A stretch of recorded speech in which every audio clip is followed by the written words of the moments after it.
Esqueci que é só jogar para cima o cadeadinho que a gente fala sem precisar segurar o dedinho. Mas é porque eu já estou fazendo tanta coisa esses dias que eu estou tão cansada e ainda com a cabeça a 1.000 por hora por conta dessa questão política, porque realmente eu preocupo com essa questão política. Eu acho que todo brasileiro deveria se preocupar, deveria analisar friamente a situação que nós estamos vivendo hoje. O país está um verdadeiro caos econômico, social, político, né? Porque realmente nos últimos anos, e aí eu não vou penalizar só Lula e Dilma, mas eu começo lá na época de Sarney, que para poder assumir a presidência da República com a morte de Tancredo Neves, teve que fazer uma série de acordos e foi quem trouxe para dentro da política essa proposta de governo de coalizão, mas uma coalizão partidária com menos partidos, mas com um preço muito alto que se pagava a cada parlamentar para votar aquilo que ele gostaria que votasse. E vou dizer mais. Na época, meu ex-marido era prefeito no interior e toda vez que ele ia a Brasília, ele voltava com um cheque, mas ele voltava com um cheque, mas sabendo que pelo menos 30% ele tinha que devolver para Brasília, porque tinha um esquema do Sarney pesado lá em relação a isso. Então, esse esquema, esse sistema de corrupção, ele existe efetivamente institucionalizado desde o governo Sarney. Fernando Henrique Cardoso, não sei se vocês se lembram, aí eu vou fazer um pouquinho análise histórica. Fernando Henrique Cardoso, ele tinha o ministro das Comunicações, que era o Serjão, o famoso Serjão, Sérgio Mota, que era o homem da mala preta dele, né? Sérgio Mota, inclusive, faleceu de uma pneumonia provocada por ar-condicionado do ministério que estava lá cheio de ácaros e etc. Mas o Sérgio Mota, que fez todas as privatizações das teles e uma série de outras privatizações, e ele é que guardava o dinheiro do Fernando Henrique. Quando o Sérgio morreu, o dinheiro do Fernando Henrique estava todo na mão da mulher do Sérgio Mota, chamada Vilma Mota. E foi muito engraçado na época, não sei se algumas vão se lembrar, porque eu sempre fui ligada nessa história de política, desde 82 que eu mergulhei nisso, então são muitos anos acompanhando essa história. O Fernando Henrique convidava a Vilma Mota como se ela fosse ministra, como se ela fosse uma assessora especial, e ela não era nada, era só a mulher do ex-ministro, mas porque o dinheiro do Fernando Henrique estava todo na conta bancária da Vilma Mota. Tá? Então, assim, tem cada coisa cabeluda que a gente sabe, que a gente fica sabendo de bastidor e que depois acaba se confirmando e que na medida que você vai juntando as pecinhas e tudo, você vai descobrindo essas histórias todas. Agora, voltando à história recente, né? O que aconteceu com essa postura do Rodrigo Maia? Primeiro, os novos parlamentares que entraram, e a maioria entrou pelo PSL, um partido que nunca existiu, um partido pequeno, que caminhou na esteira, né, da eleição do Bolsonaro. Isso incomodou muito os políticos tradicionais, porque muitos deles perderam seus mandatos em função dessa avalanche de votos que não só o Bolsonaro teve, mas senadores e deputados vinculados a ele também. Bom, o pacote do anticrime do Moro chegou no Congresso com 30 dias, né? A entrada do Sérgio Moro, ele nem entrou na campanha, ele nem se manifestou porque ele era juiz ainda, ele não podia se manifestar. Mas assim que ele assumiu, ele já estava com o pacotinho dele todo prontinho e colocou e foi lá e protocolou no Congresso. Só que todos eles, e isso hoje eu vi eu acho até que eu postei aqui no grupo, um texto do Guzzo. O Guzzo é meio dúbio às vezes ele está a favor, às vezes ele está contra, mas isso é típico de jornalista, a gente tem que ter espírito crítico. Mas o Guzzo, ele tem uma visão interessante das coisas. E ele falou o seguinte, ele falou, olha, quando o pacote anticrime chegou, bateu exatamente na mesa do Rodrigo Maia. O Rodrigo Maia é filho do César Maia, é genro torto do Moreira Franco, é esquema político do Michel Temer, né? Quantos deputados e senadores do chamado Centrão que são aqueles que estão pressionando o Bolsonaro hoje de uma forma nojenta, asquerosa, aviltante, quantos deles não estão aí com o rabinho preso, morrendo de medo desse pacote aparecer? Na esteira desse pacote, vai ter que vir a questão do foro privilegiado, porque nós não podemos ter no país mais de 25 mil pessoas protegidas pelo foro privilegiado. O foro privilegiado deve ser o mesmo que se tem para vereador, só para voz e voto. Então, eu posso emitir minhas opiniões enquanto estiver na tribuna parlamentar e posso votar de acordo com a minha consciência, com a minha ideologia, do jeito que eu quiser. Agora, quaisquer outros crimes, eu tenho que responder como cidadão comum. Aliás, o representante do povo deveria ser uma pessoa ilibada, isenta, proba, né? Sem ter a menor possibilidade de estar respondendo a processos. Mas, infelizmente, não é isso que acontece.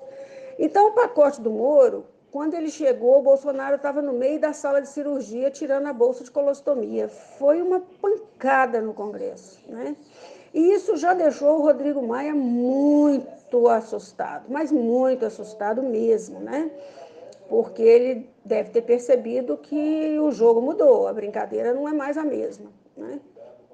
Bom, aí Bolsonaro, qual que é a posição do Bolsonaro? Bolsonaro, que sempre foi atacado pela política tradicional, que sempre foi rejeitado pelos bambambãs do Congresso, porque sempre foi do baixo clero, hoje é o presidente da República, se cercou de vários ministros militares e tem tomado algumas atitudes muito importantes para mostrar a história do Brasil, que foi desvirtuada desde os governos esquerdistas, que começou com Fernando Henrique Cardoso.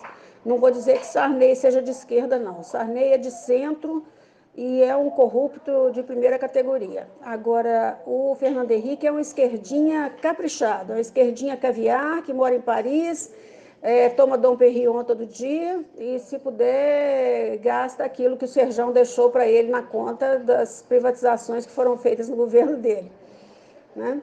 Bom, então, o que eu entendo? Eu entendo que estão peitando o Bolsonaro, testando os limites do Bolsonaro para ver até onde ele consegue ir, até onde ele vai, e se ele consegue desfazer o discurso de campanha, que é não entrar na jogada da velha política, que é a política do toma lá da cá.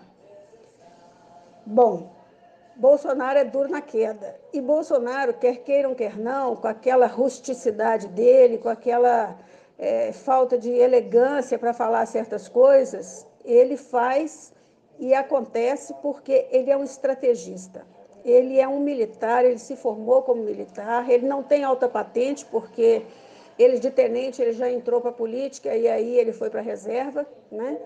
Mas ele é muito estrategista e ele é muito inteligente. E está cercado de gente mais inteligente ainda. E quer queira, quer não, as pessoas criticam, eu mesmo já fiquei chateada, mas os filhos, é bonito você ver uma família unida e articulada, não simplesmente pelo poder, mas principalmente para defender o pai. A gente percebe isso na posição dos meninos, né? Todos eles, assim, sempre numa defesa renhida do pai, né? E é aquilo que o Carlos falou numa entrevista que ele deu para Leilani Neubert, não sei se você viu, tem até no YouTube. Ele disse, olha, eu vi meu pai quase morrer 3 vezes na mesa de cirurgia, né? Então, eu não vou admitir agora que ninguém agrida meu pai mais, que ninguém fale mal do meu pai, que ninguém trate mal do meu pai, porque ele é muito bem intencionado e ele quer fazer o melhor pelo país. E a gente está acreditando que ele quer fazer mesmo, porque as medidas que ele está tomando e que a equipe dele está tomando sob as orientações dele, porque não se iludam que ninguém faz nada sem ser orientado por ele ou sem ter o aval dele. As medidas realmente, se forem tomadas, vai acontecer exatamente aquilo que o Rodrigo Maia falou há pouco tempo atrás. O Rodrigo Maia disse semana passada assim, olha, se a gente aprovar a reforma da Previdência, o pacote anticrime do Moro, ninguém segura o Bolsonaro mais. Ele vai se reeleger, vai eleger quem ele quiser e vai ficar 30, 40 anos no poder, porque esse país vai mudar. Olha a cretinice do cara de admitir isso. Então, assim, eu acho que o Rodrigo Maia deu vários tiros no próprio pé, Está tendo que recuar, porque realmente está sendo trucidado nas redes sociais, e hoje as redes sociais têm muito mais força do que a mídia tradicional. A mídia tradicional está tentando desmoralizar Bolsonaro, mas cada vez que ela faz isso, ela própria que se desmoraliza. Então, eu acho que é um jogo mesmo, é um cabo de guerra, né? Mas o Bolsonaro, como bom militar que é e bom estrategista, ele sabe a hora de avançar e a hora de recuar, porque a arte da guerra é com ele mesmo, né? Então, assim, eu acho que a gente perdeu já um mês nessa brincadeira, já podia estar votando a Previdência, ou pelo menos já ter passado na Comissão de Constituição e Justiça, ou outro tipo de comissão, que acho que vai passar por 2 ou 3 comissões, né? Mas principalmente de Comissão e Justiça, já podia ter esse relator definido, tudo certinho, porque o presidente da comissão é o Francisquini, filho do delegado Francisquini lá do Paraná. É um cara que deve ter também um DNA, né, muito bom, porque o pai é um guerreiro também bastante agressivo aí nessas questões contra a esquerda. E eu acho que vai dar tudo certo. Agora, é um processo. Mas Bolsonaro só se sustenta e tudo que ele faz só se sustenta se o povo continuar dando suporte para ele. Então, nós não podemos ficar entrando no mimimi da esquerda, não podemos acreditar nas falsas notícias plantadas pela mídia tradicional. Pouquíssimos jornalistas como Alexandre Garcia, William Vac, algumas postagens do J.R. Guzzo, né? A gente pode ler. Eu sempre fui uma seguidora do Antagonista, ia até assinar a revista Cruzoé deles, quando eles começaram a bater o contrário, porque antes bateram na Dilma, no Lula, no PT, até desmontar essa estrutura inteira, de tanto que eles bateram, que eles ajudaram bastante, e agora resolveram bater no Bolsonaro. Então, ninguém está entendendo o que está acontecendo com o Antagonista. E eu tenho ido muito nas redes e tenho batido muito com o Cláudio Sequeira, porque o Cláudio, inclusive, eu tenho o WhatsApp dele, a gente conversa pelo WhatsApp. E eu estou brincando muito com ele. Ô, cara, não estou entendendo se for não. Você está mudando de lado? Por quê? Agora, essa postura do Guzzo hoje, esse texto que eu acho que eu até postei aqui, ele diz o seguinte, gente, nenhum presidente da República foi tão monitorado, tão perseguido, tão atacado, com menos de 90 dias de poder, de governo. Deixa o cara trabalhar, deixa o cara fazer pelo menos o que tem que ser feito durante um ano, para depois a gente ver se vai dar certo ou não vai. Porque se não der certo, tira, põe outro, elege outro. É o caminho que a gente tem, né? Então, eu acho que nós estamos no caminho certo. Quebrar as asas da esquerda não vai ser fácil, não vai mesmo, porque eles são contra, até para não perder o projeto de poder, e o projeto de poder está se esvaindo pelos dedos da esquerda, né? Eles não seguram mais, e é aquilo que o Maia falou, o projeto da Previdência passando, o anticrime do Moro, e o pacote tributário, que ainda vem logo depois da Previdência, que vai desonerar demais imposto de renda, vai reduzir tributos, uma série de outras coisas que o liberalismo do Paulo Guedes está trazendo, vai marcar a história desse país, né? Sem contar a questão das relações exteriores. O governo hoje está se posicionando ao lado das grandes nações, dos grandes países republicanos e democráticos. Nós precisamos começar a entender qual a diferença entre republicanismo e democracia. São duas coisas bem distintas. Nós temos uma democracia, mas nós não temos relações republicanas no exercício da nossa democracia.